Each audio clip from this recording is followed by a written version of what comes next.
ధర్మపడ్డ బిడ్డ లేదే, చాకరీ చేస్తూనే ఉన్నానుగా. ఉద్యోగం మానే. ఏమిట్రా మానే మానే అంటావు? ఆ అమ్మాయి కూడా ఉద్యోగం చేసి 10 రాళ్ళు చేపట్టే కదా, వేణీళ్ళకి సన్నీళ్ళు సహాయం అనేది సంసారం గడుస్తుంది. ఇలా ప్రధానికి దాన్ని వెనకస్తురండి. వాళ్ళు చూసుకున్నారు అందరం వ్యతిరేక తానం చేస్తుంటే అప్పుడు తెలుస్తుంది. అబ్బా పెళ్ళం అంటే ఇంకా నీకు టీకా తాత్పర్యం కూడా తెలిసినట్టు లేదు. పెళ్ళైన కొత్తలో కాళ్ళ దగ్గర తాసి, ఆ తర్వాత ఒళ్ళో లాసి, పిల్లల పళ్ళు అయిన తర్వాత నెత్తి మీద తాండం. అది రా సంసార రహస్యం. పిల్లలకి ప్రైవేట్ చెప్తున్నారుగా, ఈ రహస్యాలని వాళ్ళకి చెప్పండి, వాళ్ళైనా బాగుపడతారు. ఏమిటే వీడికి ఇన్నేళ్ళు వచ్చి ఇంకా సంసార రహస్యం. ఇన్నేళ్ళు సంసారం చేస్తే మీకు తెలిసింది, ఇక వాడికి తెలుస్తుంది. తేడా వాసు ఇదేనా రావటం? అవునన్నాయా, నీకు అందరా అంతే ఉంటుంది. పట్టి మంచం పట్టి కూర్చున్నారు. మంచి నూనె కరువు, మంచి నీళ్ళ కరువు కూడా వస్తుంది కదయ్యా.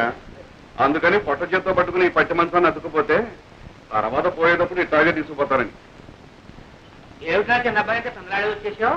1 గంట ముందు రావాల్సిందన్నా, మేలు లేటు. మీరు సర్కార్లో గారు వస్తానన్నారు. అబ్బా, మీరు సర్కారు ఉద్యోగం చేసి అన్నీ మీకు సర్కారులా కనపడుతున్నాయండి.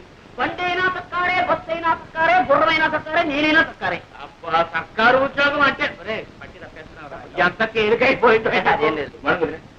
Good morning. వచ్చి నాన్నగారు ఉత్తరం రాశారు, ఈ ఉద్యోగం అయితే ప్రమోషన్ వచ్చేస్తుందని. ఇది delete office process getting. Not even in the process of getting it. Just trying to surmount the opposition from you male employees. అదేంటి మధ్యలో మగవాళ్ళం మేం చేశాం? ఏం చేయట్లేదు, మీలాగే మాకు సొసైటీలో ఒక స్టేటస్ ఉందని గుర్తిస్తే చాలు. వచ్చావా బాబు?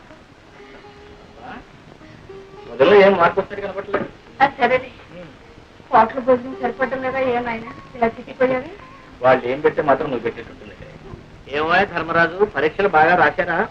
ఎంత బాగా రాస్తే మాత్రం ఏం లాభం చెప్పండి. ఏదో పంపించాడు. ఏమున్నాయి అది? పెట్రోల్ ధరలు పెరిగిపోయిన దగ్గర నుంచి మొత్తం అంతా తారుమారు అయిపోయిందండి. పెట్రోల్కి పరీక్షకి సంబంధం ఏమిటో? అమ్మమ్మ, చాలా దగ్గర సంబంధం ఉందండి. పెట్రోల్ ధరలు పెరిగిన దగ్గర నుంచి మొత్తం అందరూ కూడా బస్సులని ప్రయాణం చేస్తున్నారండి. జనం రద్దీ అయిపోతున్నారు. పాపం లెక్చరర్స్ కూడా ఇలా వేళ్లాడుతూ వస్తున్నారు. అక్కడ కోపతాపాలు సెట్ అవుతున్నాయి. అవన్నీ మామూలు చూపిస్తున్నారు. కర్మ కొద్దీ ఒక్క ఆన్సర్ మేము తప్పు రాశామే అనుకోండి, మొత్తం అన్ని ఇలాగే రాసించాడు. వీళ్ళని మొత్తం కొట్టేది. పేపర్లో నెంబర్ లేకపోవడం, తర్వాత మీరు తిట్టారు. ఇవన్నీ ఎందుకు చెప్పండి మాకు? ఇంతకీ బాగా రాశాడా లేదా నాయన తండ్రి? ఏ కంగారు పడద్దు, నేను రాయవలసినవన్నీ రాసేసాం. మా డ్యూటీ మేము చేసేసాం. తర్వాత నా అదృష్టం ఇప్పుడే తేలిపోయింది. ఈ చీరలు నీకోసం తీసుకొచ్చాను. ఇవన్నీ నాకు ఎందుకురా?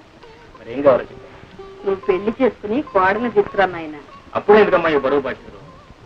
అది కాదు, నా ఒంట్లో ఓసుకుండగానే వచ్చి ఆవిడ గారికి కూడా ఇంత చాకరీ చేసి నీ రుణం తీర్చుకుందాం.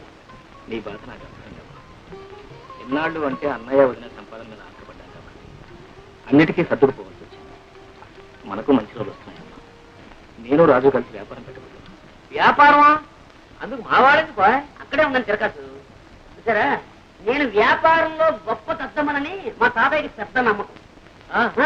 మీ వాసు అన్నాడు అనుకోండి, నా చేత మా తాతయ్య ఏ వ్యాపారమైనా పెట్టించేస్తాడు. అందుకని మీ వాడిని మా ఊరు తీసుకెళ్ళిపోతున్నాను. అంటే మీ తాతయ్యకి మా వాడిని శ్రీకారం పెడుతున్నావు అన్నమాట. శ్రీకారం అంటే లంచమైనా వ్యర్థం. అమ్మా అమ్మా అమ్మా అమ్మా అమ్మా అమ్మా అమ్మా గ్రహించావన్నమాట. ఓ ఏట్లో పడకినా ఒడ్డు పడిపోతాయి నువ్వు. అంతా మీ ఆశీర్వాదం.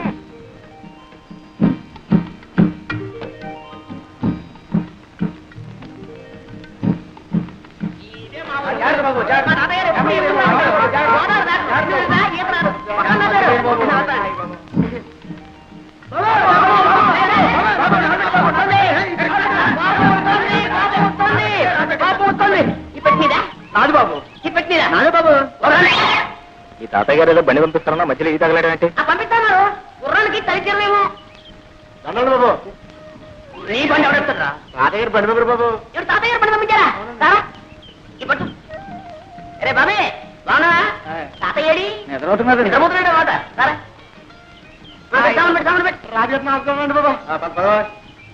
ఎక్కడే ఎక్కడ? అరే చెట్టెక్కిన పెద్ద మనిషి పక్కనే ఉన్నాడు, కోసిన కాయ చేతిలోనే ఉంది. ఆయన్ని అడగొచ్చుగా. ఏటయ్యా నువ్వా?